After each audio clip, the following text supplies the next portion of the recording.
At 18, you swipe your card like it's harmless. At 25, you call it building credit.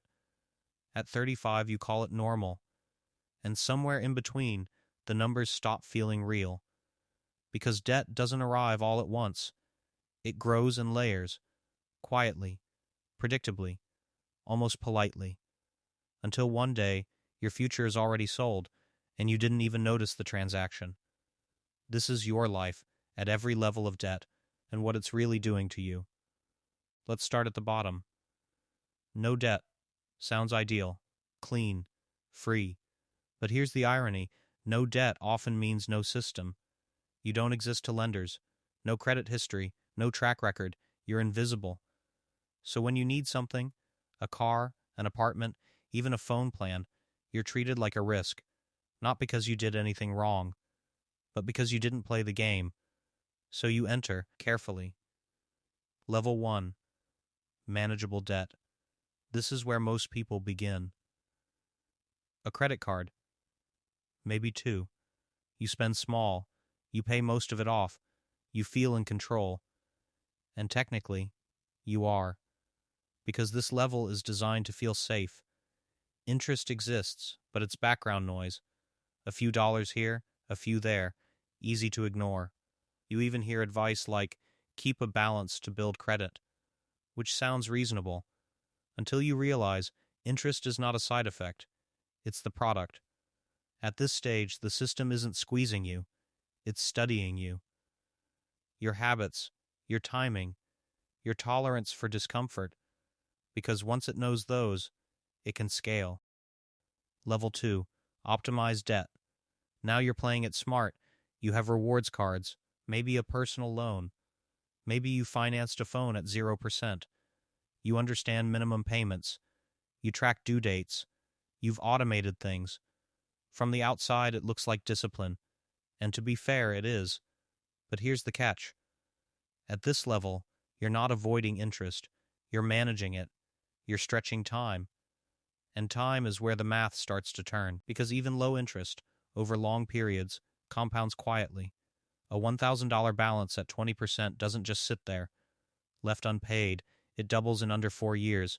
No drama, no alerts, just math doing what math does.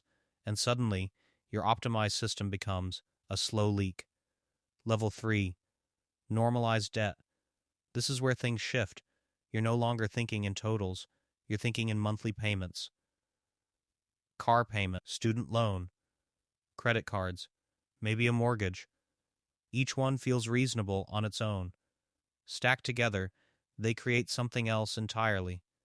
A fixed cost of existence. You wake up already owing money, not because of a mistake, but because this is how modern life is structured. And here's the uncomfortable part. The system encourages this, because monthly payments are easier to sell than total cost. A $30,000 car doesn't sound light. But $499 a month? That feels manageable. Until you realize you're not just buying the car, you're buying the timeline. 5, 6, sometimes 7 years of obligation. And during that time, your flexibility shrinks. Opportunities cost more. Risks feel heavier, not because you lack ambition, but because your margin for error is gone. Level 4, leveraged life. Now debt isn't just something you have, it's something you use. Mortgages, business loans, maybe even investment leverage. This is where the narrative flips. Debt becomes a tool, and it can be. Used correctly, it accelerates growth. A mortgage lets you control an asset larger than your savings. A business loan can multiply income. But leverage has a personality. It amplifies outcomes. If things go well, you move faster. If they don't, you fall harder. And the risk isn't always obvious up front. Because projections assume stability, steady income, predictable markets, no disruptions. Real life doesn't make those promises. So what looks like strategy can quietly become exposure, and exposure, under pressure, turns into vulnerability. Level 5, silent strain. This is where debt stops being numbers and starts being weight. You're making payments, staying current, technically fine, but mentally, something shifts. Decisions feel tighter. You delay things. Not dramatically, just enough to notice. You think twice before saying yes. You think 3 times before saying no. Because every choice now runs through one filter. Can I afford this? With everything else I already owe? And the strange part? From the outside, nothing looks wrong. You have the job, the house, the car. But internally, your financial system has no slack, no buffer, just a continuous loop of earning and paying. And that loop is fragile. One interruption, a job loss, a medical expense, a rate increase, and the whole structure starts to wobble. Level 6, reactive debt. Now you're no longer using debt strategically. You're using it to survive. A balance transfer to buy time. A new card to cover an old one. Minimum payments becoming the default, not the exception. This is where interest stops being subtle. It becomes visible. Aggressive. You check your balance and it's higher than you remember. Not because you spent more, but because the system is compounding faster than you can reduce it. And here's the mechanism most people miss. At high balances, a large part of your payment goes to interest first, not the principal. So even when you pay, the number barely moves. It feels like running on a treadmill that's slowly speeding up. You're putting in effort, but you're not getting closer to the exit. So what do you actually do? Not in theory, in reality.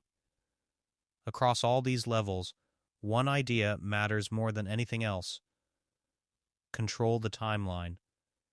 Debt is not just about how much you owe. It's about how long you owe it.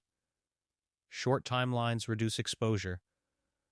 Long timelines increase uncertainty. That means aggressively shortening repayment where possible. Not chasing perfect optimization. Not waiting for ideal conditions. Just reducing duration.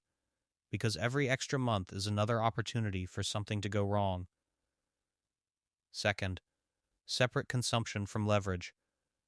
Debt used to buy things that lose value behaves very differently from debt tied to assets or income. One drains, the other has at least a chance to offset. Blurring the two is where people get trapped.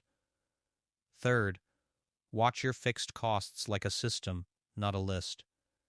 Individually, payments feel small. Together, they define your freedom.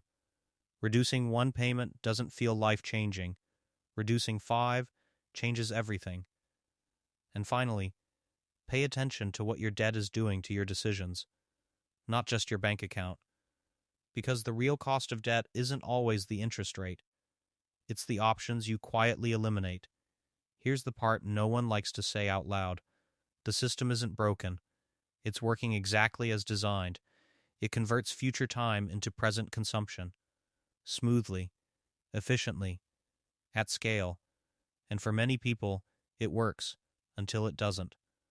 Until the assumptions stop holding. Income dips. Costs rise, time runs out. And then the math that once felt invisible becomes unavoidable. So the question isn't just how much debt you have, or even what kind. It's this. At what point did your future stop being flexible and start being scheduled? And if you're honest about the answer, what would it take to buy that flexibility back? Because once you see it clearly, you can't unsee it. Every payment you make is a trade. Time for relief. Flexibility for certainty.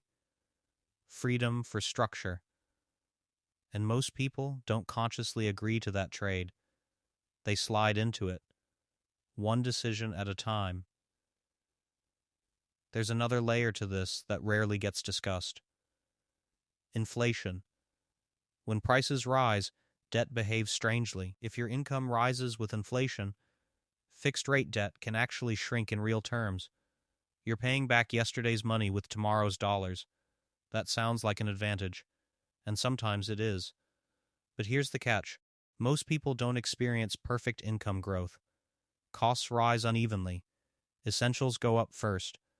Rent, food, energy, wages lag behind. So while the theory of inflation helping debt exists, in practice, it often just tightens your cash flow. Your payments stay fixed. Everything else gets more expensive. So your margin, the space where life happens, gets squeezed. Again.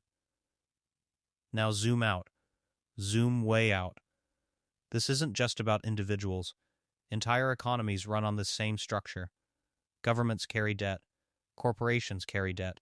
Households carry debt. And all of it is interconnected. When debt expands, spending increases. When spending increases, economies grow, at least in the short term. But growth fueled by debt has a dependency. It requires continuation, new borrowing to sustain old systems. And that creates a kind of momentum, difficult to stop. Because slowing down feels like loss, cutting back feels like contraction.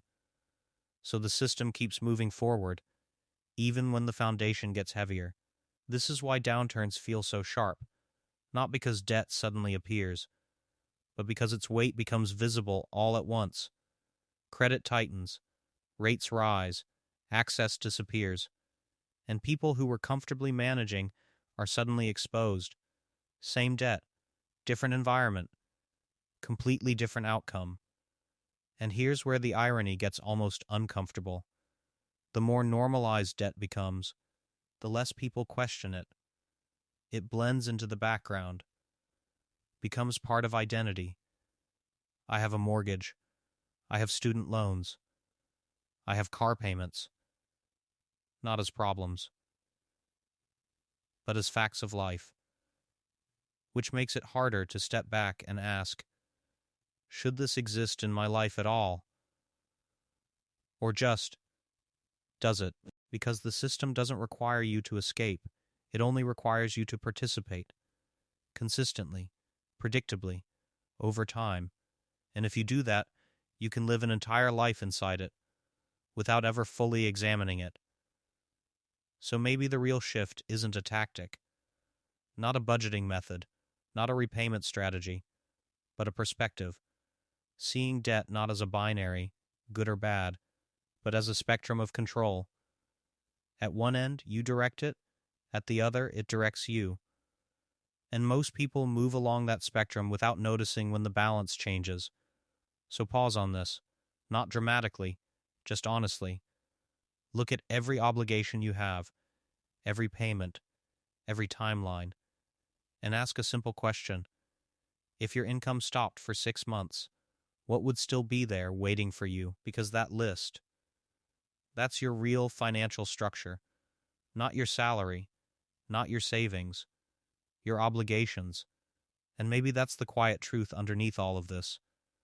Debt doesn't just shape your finances, it shapes your tolerance for risk, your willingness to change, your ability to walk away. And those things, they define your life far more than any interest rate ever will. So again, not how much do you owe, not even what kind, but how much of your future is already spoken for. And if you could rewind, would you build it the same way? Or would you leave more space for the unknown?